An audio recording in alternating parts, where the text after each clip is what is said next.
ছাত্রলীগের সাবেক নেতা এবং কর্মী হিসাবে একটা কথা বলে যাই। আজকে আমি বলে আসছি যে আমার যত তকমা আছে সব তকমা তোমরা নিয়ে যাও। আমার মানবতাবাদী বলতে এখন তোমরা বেঈমান বলো, কোনো অসুবিধা নাই।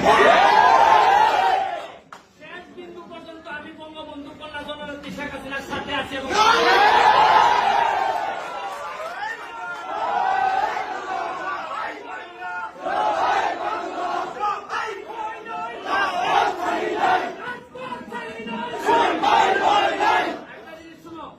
তোমরা নতুন জেনারেশন 2001-এর পরে আমি রিপন নতুন ভাইদের সাথে দাদু ভাইদের সাথে লিয়াকত ভাইদের সাথে রাজনীতি করার সুযোগ পাইছিলাম। বিরোধী দল আমরা জানি যে কি খারাপ অবস্থায় আমরা রাজনীতি করে এই জায়গা পর্যন্ত আসছি। তোমরা আমাদের উত্তরাধিকার, রক্তের একটা তাসির আছে।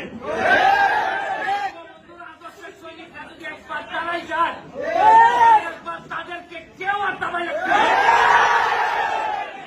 আমার ছোট ছোট ছাত্রদেরকে এরা মাথা ব্রেইন ওয়াশ করছে, এরা জানে না কাদের বিরুদ্ধে এরা যুদ্ধ করতেছে। আজকে যদি এরা ক্ষমতা থেকে পতন করতে পারে, কালকে এদেরকে রাত্রি বেলা বাধাই রাখবে, জামাত শিবির ক্ষমতা নিবে। এরা জানেই না এরা কিসের জন্য যুদ্ধ করতেছে, এরা জানেই না।